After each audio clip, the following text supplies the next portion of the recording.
Another year, another unwatchable Game Awards. Though I gotta say, this has gotta be the most boring year yet. I was actually impressed with how bland and uninteresting it managed to be, despite probably showing off more games than any year yet. The weird thing is, I don't even dispute the games that won awards necessarily, with a few notable exceptions we'll go into. But it doesn't really matter because this year, much like the last 5 years, really didn't have anything that truly impressed me. I've seen some people claim this is one of the greatest years in gaming history, which is hilarious because I think it's one of the most disappointing, or at least it would be if I actually got hyped for video game releases anymore. While there were a few standout games, some of them weren't even nominated for any category, either because they were too niche or they came out too late in the year. So the only games I was truly invested in winning anything were Tears of the Kingdom and Baldur's Gate 3, and both of those games have their own problems, especially Baldur's Gate 3. But there was clearly one game that was being heavily shilled by the industry and journalists at large this year. A game that no doubt fucking bombed, and I doubt we're going to hear any more sales numbers from it released publicly anyway. That being Alan Wake 2. You'll be shocked just how much it was shilled during this show. So look, I'm not going to say like, oh, the gaming awards are dead, because they were never alive in the first place. It was never good. It was always just something to mock. Okay, the biggest thing to take away from this year is that there was actually less cringe than usual, which is no doubt a bad thing. Much like E3, that's one of the major pillars that makes these award shows actually entertaining. So before we begin, I'd like to say I brought back the woke counter by popular demand. Let's be honest, I couldn't resist pointing out all the propaganda, so I might as well give you the lazy-ass Druckmann face to represent every single subversive leftist propaganda / cultural Marxism / intersectional feminism moment.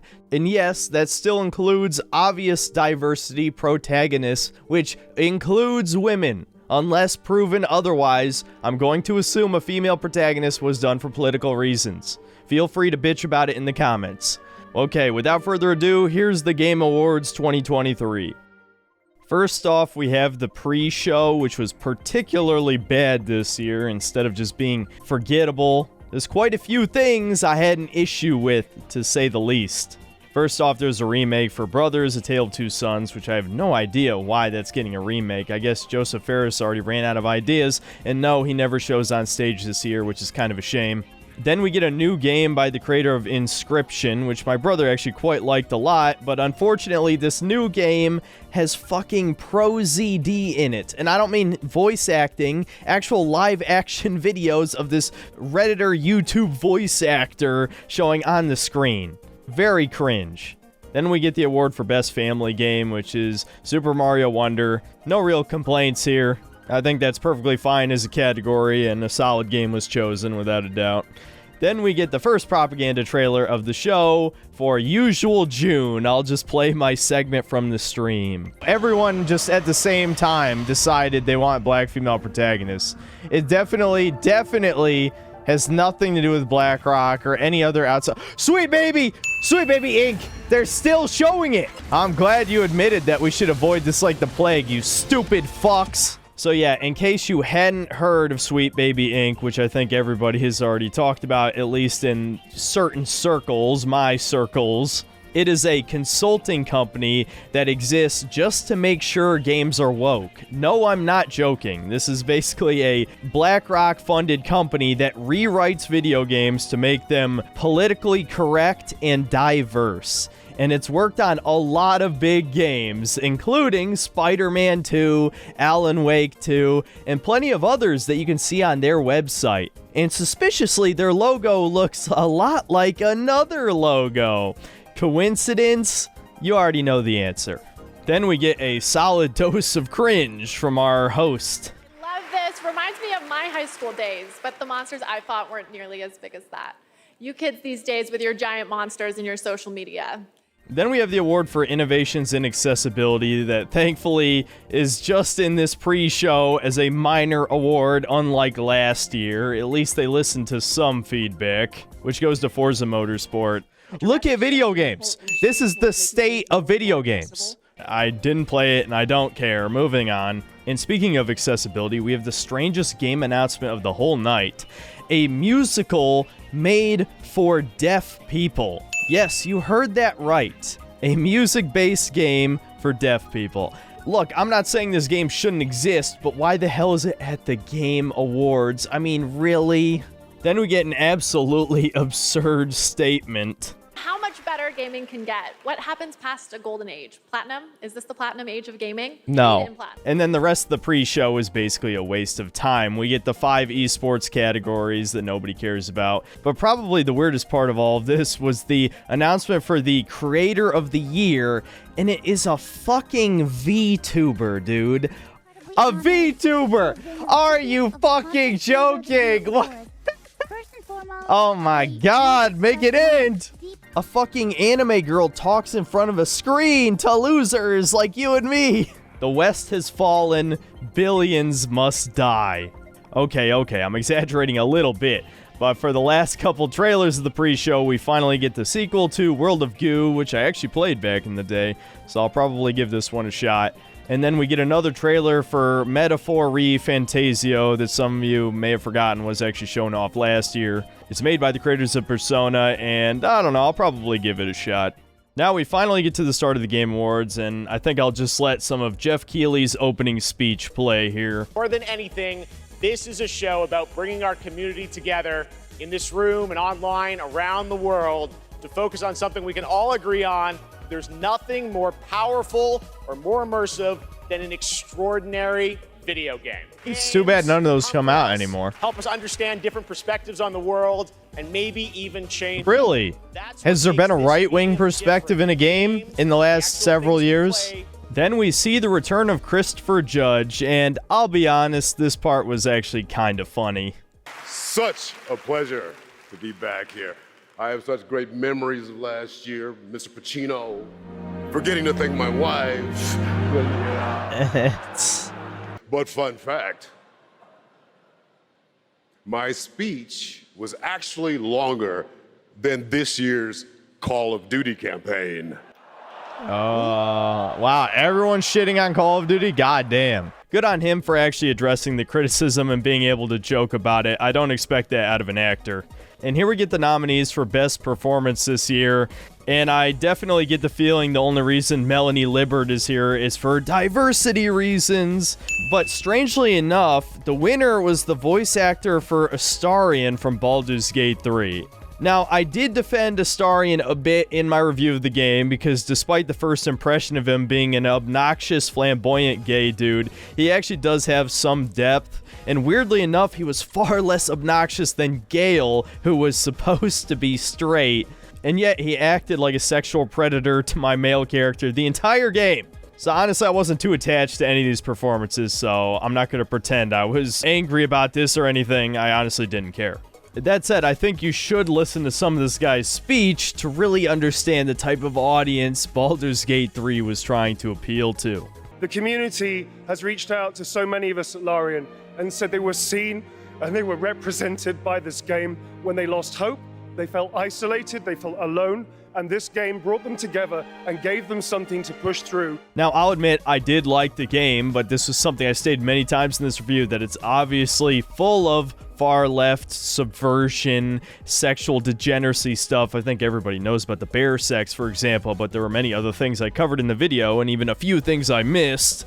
So, of course, one of the actors is going to give a sob speech about appealing to all these marginalized people, and their game totally saved people's lives or something.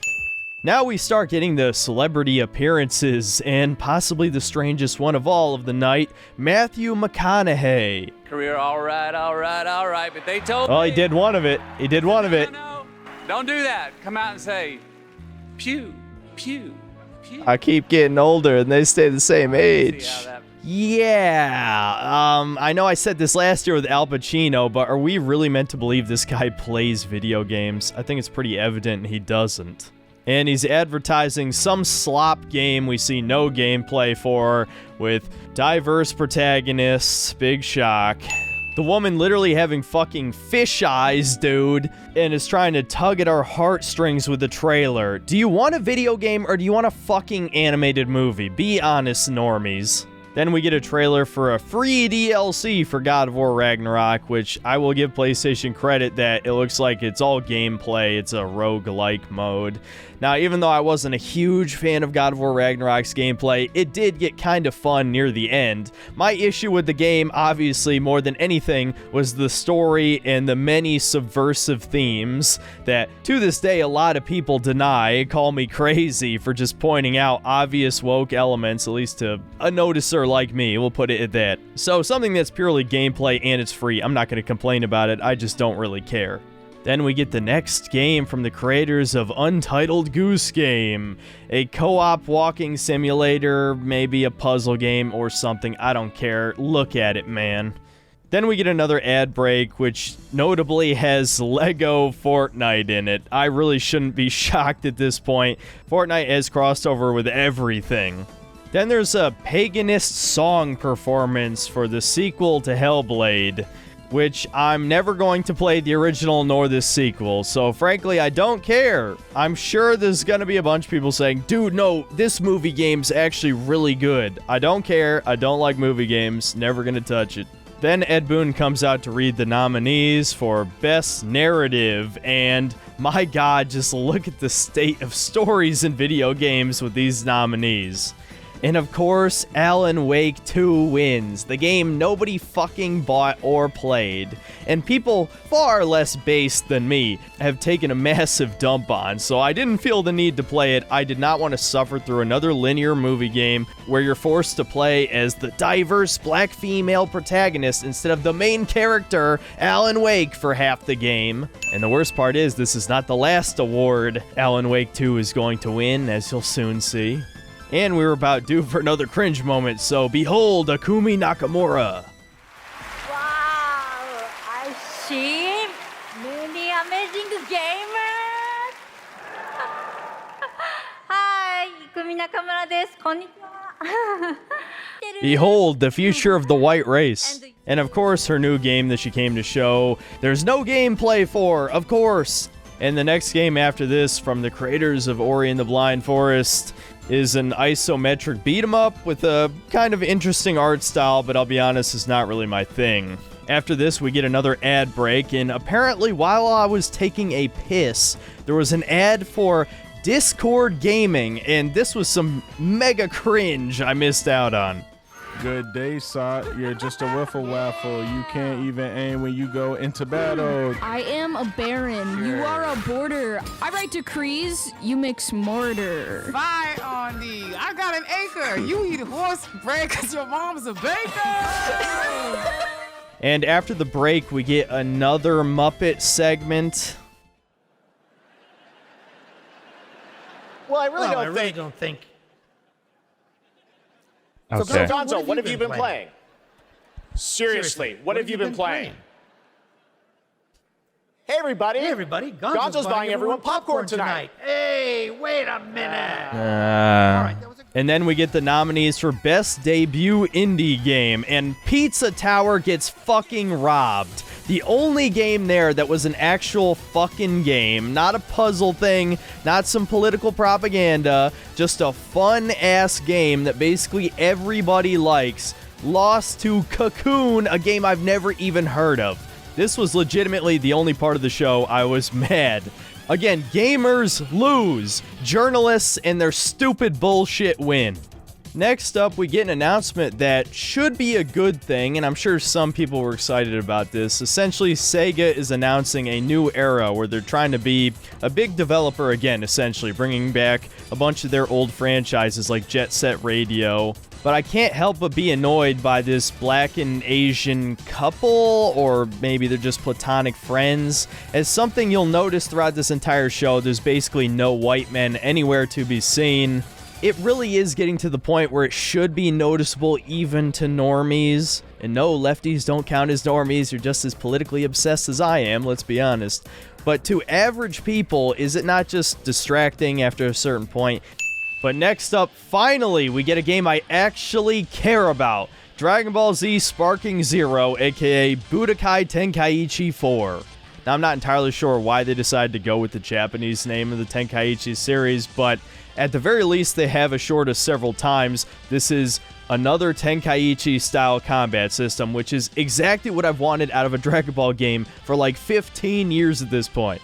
Even though I'm not a huge fan of Dragon Ball Super, I have accepted that obviously a significant amount of the character roster is going to be made up of characters from that, and likely some of these spin-off characters from games like Android 21, Mira, and Toa, they'll probably be in it, but that's alright, as long as it's just like the older Tenkaichis and it has like 100 characters, including nobodies that no sane person would ever want to play as, like a Pool or Kui or generic Frieza Soldier. That's what I want to see, is characters who only got to attack one time in the series or some shit. So this and Dragon's Dogma 2 and another game that gets announced at the end of the show are probably the only video games I'm actually looking forward to in the future.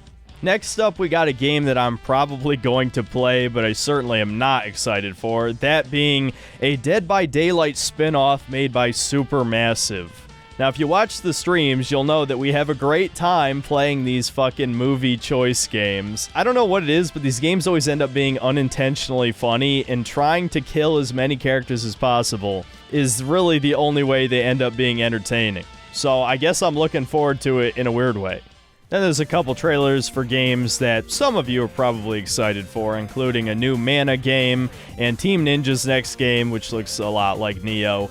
Then we get some more minor award categories. I say minor in quotes because don't you think Best Action Game should be part of the main show? I mean, really? Games for Impact gets its own fucking segment and a speech, but Best Action Game, a genre everyone fucking plays who plays video games, gets a one-off mention on the side of the screen that you could blink and miss it. What a joke.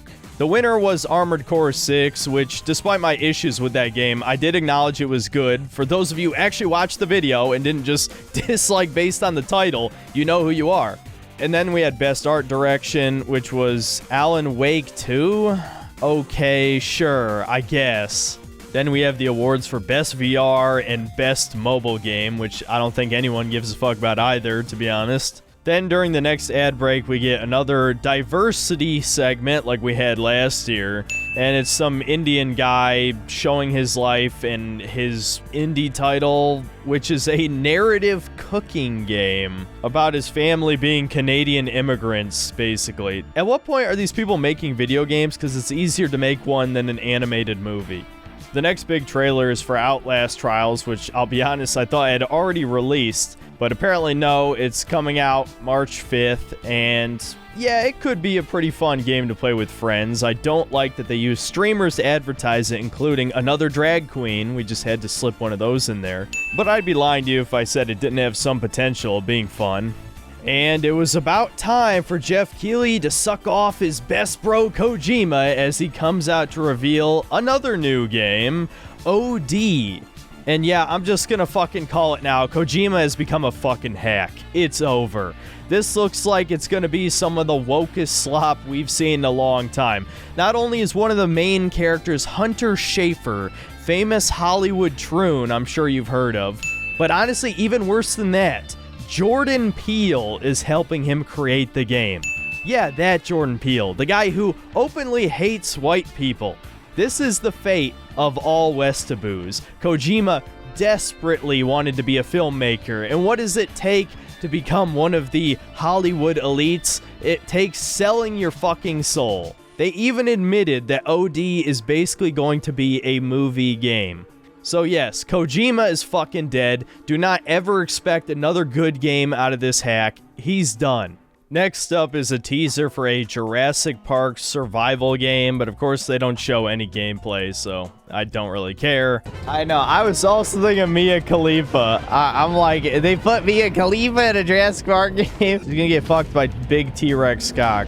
Next up, some famous guy I'll admit I've never heard of comes out to read the winner for Best Audio Design. And the winner is Hi-Fi Rush, which I still haven't played to this day.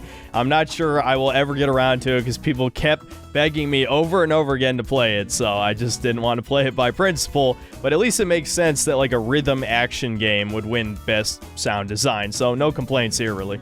Now we get a few more trailers. First up for some Fortnite racing game mode where, of course, in the ad, the woman beats the man in the race.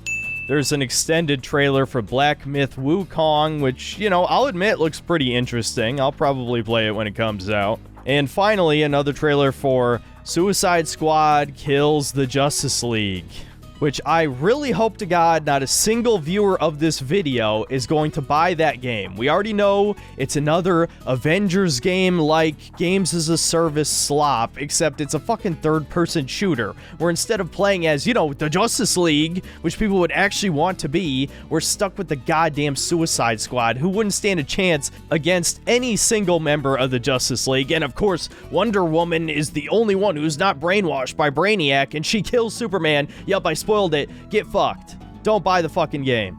Then two older women come on stage to talk about Warframe, and the chick in the red dress has claws on one of her hands. What the fuck? Look, I tried Warframe for like an hour one time, and it clearly was not for me. I just don't care. If you like it, good for you, but I think I'm done wasting my time on these fake MMO looter shooter games. Next up is an ad for Nintendo World coming to Universal Studios Hollywood. And the only reason I mention this is just take a look at what the average Nintendo family looks like. And there's an ad for a game I might actually play, Ready or Not, which has been early access for quite a while now, apparently is now finished and about to release its 1.0 version. So, too bad it's a little bit too late in the year for it to go into my best or worst of this year, but still, I'll probably play it for a while. And finally, we get the best award category of the year, Games for Impact. And of course, I haven't heard of any of these games except Goodbye Volcano High, which is arguably one of the worst games that released this year, by the way. You should look into that if you haven't heard about it. I could only stand it for about 30 fucking minutes, it was so cringe. And the winner was Chia, the exploration game where you play as a brown little girl, which I'm sure is the only reason why it won. And it was very strange to see Shuhei Yoshida come up here to accept the award. I guess the creator of the game couldn't have been there or something, but I'm sure there's a joke in here somewhere about a Japanese rich guy accepting an award for a diverse indie studio game. And then this guy comes up on stage. I'm not even going to try and say his name. And he's known for Assassin's Creed Origins, which I didn't play. I'm guessing he was the voice of Bayek. And he tells a story about how he grew up playing video games and his dad died. And I'll be honest, I was actually a little bit mature here. I was willing to hear him out. Didn't make any super edgy jokes like I normally would. And he talks about a game that he's been working on. And apparently it's a fucking Afrofuturism game, man. I tried to give it an honest chance. I was going to hear him out, see if it was a cool game idea, and yeah, no, I'm not going to take this shit seriously. Fuck this. Then we see the creators of Life is Strange are now working on a game about a bunch of high school girls in a band together, which no doubt will be all lesbians. I sure look forward to playing this cringe on stream in the future. The next game trailer was actually kind of interesting for The First Berserker. It has an art style that blends realistic backgrounds with stylized, kind of anime-like characters, but it's another Souls-like, so I'm sure it could be a good game, much like Liza P, but I just don't care to play any more Souls-likes, so I'm probably gonna skip this one. Then we get another musical section for the main theme of Final Fantasy VII Remake 2. You know what's crazy? This isn't even the last time we get a musical segment. Who the hell is this shit for? And this part is bookended with a crossover between Apex Legends and Final Fantasy VII. I shouldn't be surprised after Fortnite crossing over with literally everything, but these two games have absolutely nothing in common. Next up is a few more minor award categories. Best Score and Music winner was Final Fantasy XVI, which is honestly a pretty good choice. Best Indie Game was Sea of Stars, so that's another category that Pizza Tower got snubbed from. The winner for Best Community Support was Baldur's Gate 3, which I don't even know why the hell Community Support as a fucking category. Then Best Fighting Game, another category that should probably be during the fucking show. The winner was Street Fighter 6, not too surprising. And finally, the winner of Most Anticipated Game was Final Fantasy VII Rebirth. And of course, Dragon's Dogma 2, one of the only games I care about, is not even nominated for this category. Then we get another few minor trailers I don't really care about, except that Skull and Bones apparently is finally going to come out. I'm curious just to see what that game actually turned out to be, given that it was in development hell for so long. Then we get a teaser trailer for Marvel's Blade, made by Arcane Leon. And given Arcane's last couple games, I'm sure it's going to suck dick, though one of the developers gave a very unintentionally funny line. If my hometown was walled in, and we shared it with bloodthirsty invaders that come out as soon as the sun goes down, ça serait un petit peu la merde quand même. Oh, I think I spot one right now. But yeah, jokes aside, this is fucking modern Arcane. There's no way in hell this is actually going to be good, dude. Did everyone just forget about Redfall already? Then Anthony Mackie shows up on stage, talks about the Twisted Metal show that I forgot even came out. And once again, we get a bunch more cringe here as he wastes everyone's time reacting to random people shouting at him in the crowd. Don't you yell at me. I love you more. I love you! What is wrong with y'all?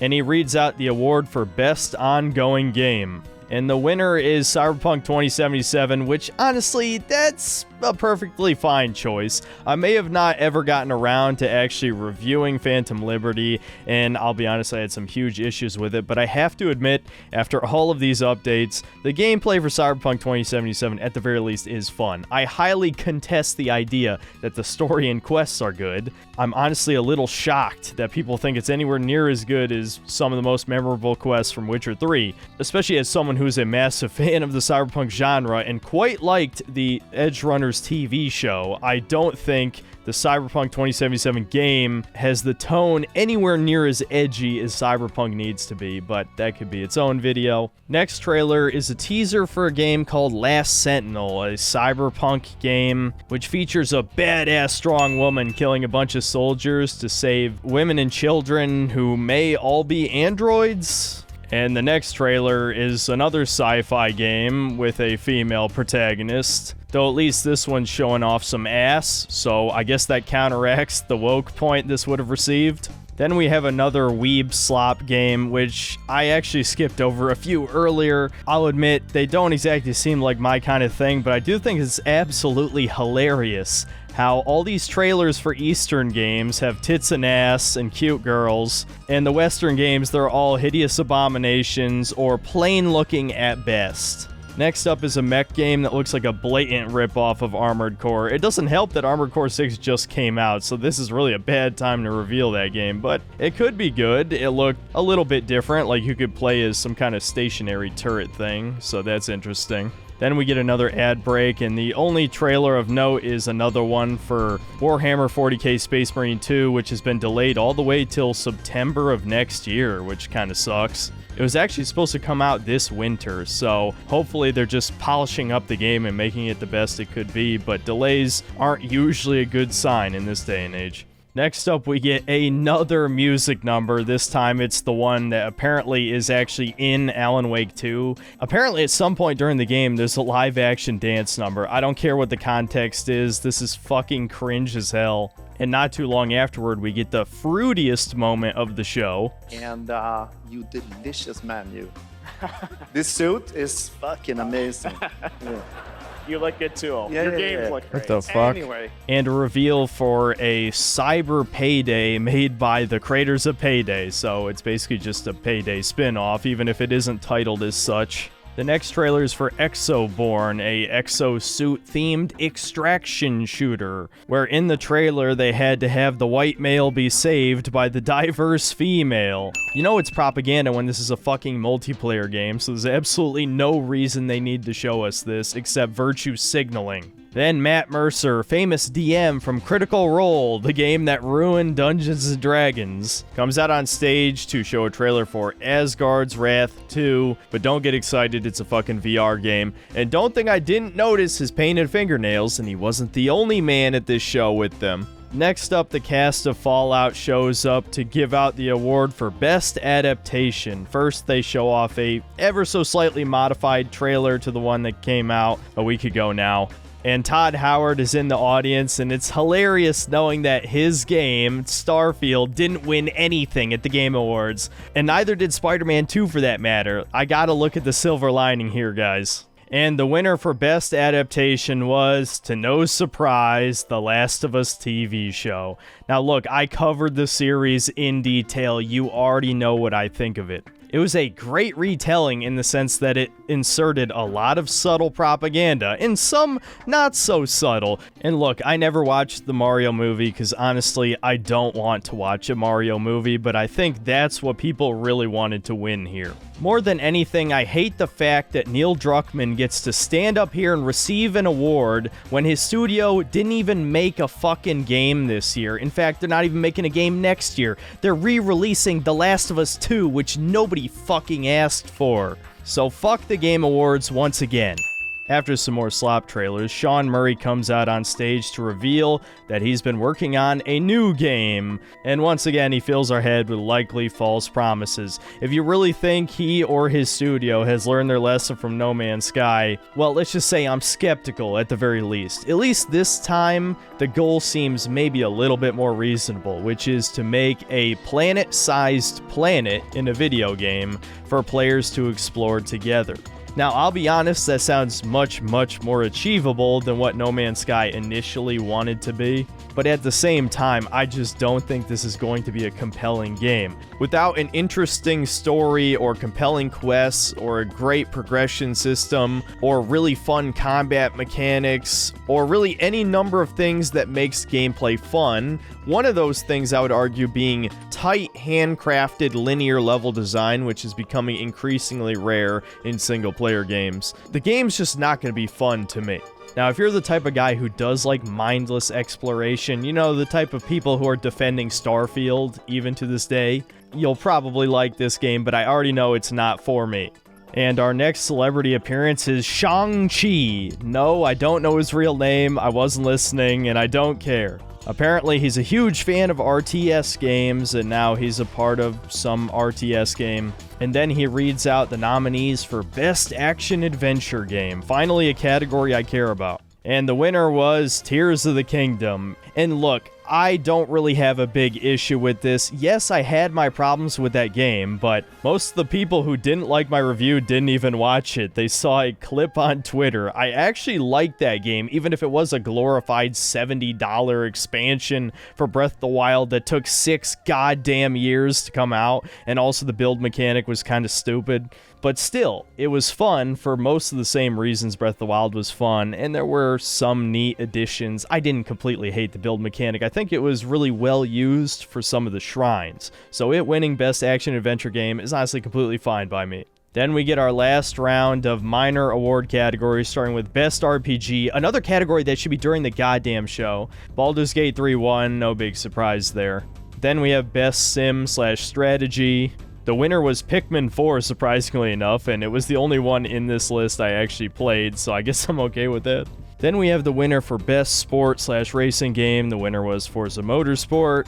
And then next up we have Best Multiplayer, another one that probably should have gotten a segment during the show. And the winner for that was Baldur's Gate 3, which honestly I have quite a problem with. Even though my first playthrough was with my brother, when you play multiplayer in this game, you actually end up losing a lot of story and side quest content because any player can initiate any conversation and progress all the way through it and pick choices without any of the other players around being a part of it. And you also miss out on a lot of companion dialogues and affinity if you're playing with other people. So honestly, playing in co-op actually takes away a little bit from the game. So that was kind of a stupid choice.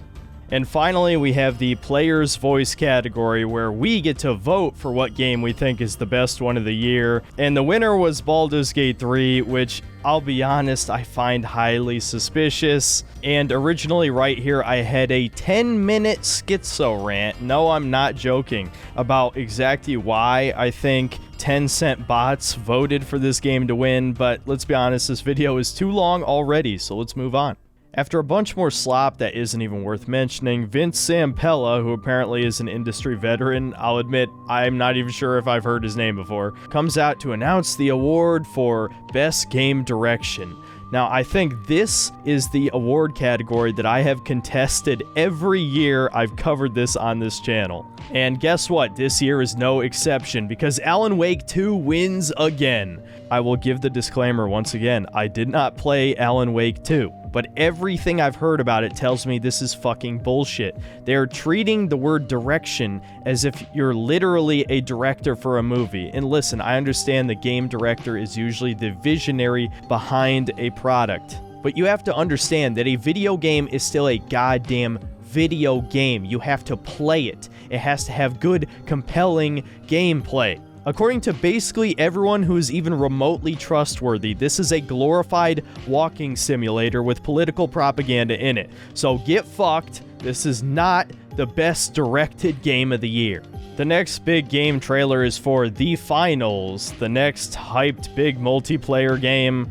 I'll be honest, even after seeing this, I know very little about it other than it being an FPS. But given the diverse cast and the fact that I honestly don't really have time to get good at a multiplayer game anymore, I don't really care. And then for the final world premiere of the show, we get a teaser trailer for Monster Hunter Wilds, the long-anticipated sequel to Monster Hunter World. And as someone who put 500 hours into World, I actually am excited for this game.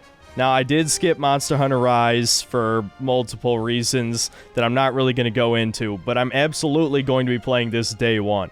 And so finally, we get the nominees for Game of the Year, and Timothée Chalamet, the femboy heartthrob of young women everywhere, comes out. I have no idea why the fuck he's even here other than the fact that he's a famous face. And I just want to throw in one of the edgiest jokes I made during the stream here.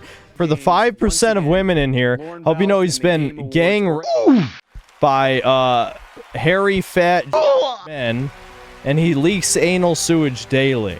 We get our big orchestra medley of the various main themes for the nominees. And I'll admit, the soundtracks for this year were a bit better than previous years, so I actually kind of like this.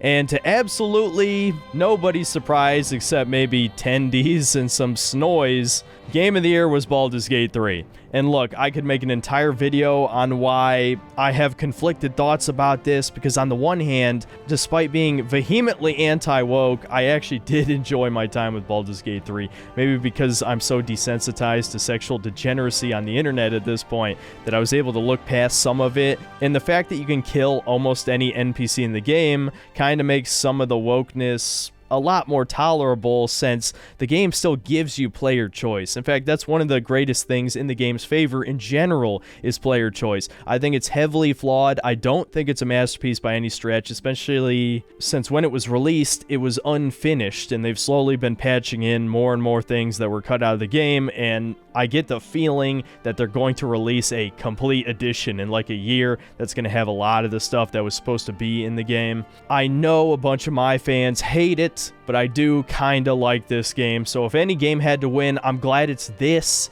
instead of fucking Alan Wake 2 or Spider-Man 2 or Starfield. Honestly, I don't even want Tears of the Kingdom to win, because it's one of the laziest sequels Nintendo has ever made. And so while I definitely disagree with its politics and the rampant sexual degeneracy masqueraded as humor across the game, I will say, on some level, Baldur's Gate 3 did deserve this for a number of reasons. It really is a well-crafted game, or at least I'll say the first half of it is. It was a highly memorable experience, for better or worse. So in conclusion, what did I think about this year's Game Awards? I gotta say, it's probably the most boring year yet, and that is my major complaint. Can you believe this shit was 3.5 hours? That is insanely long for the amount of content that was shown here, or at least interesting content. Yes, obviously it was also woke as hell, but I've grown to expect that at this point. I honestly just wish there was more cringe comedy moments. There were a few more than I actually remembered, but it still wasn't good enough to make this nearly entertaining.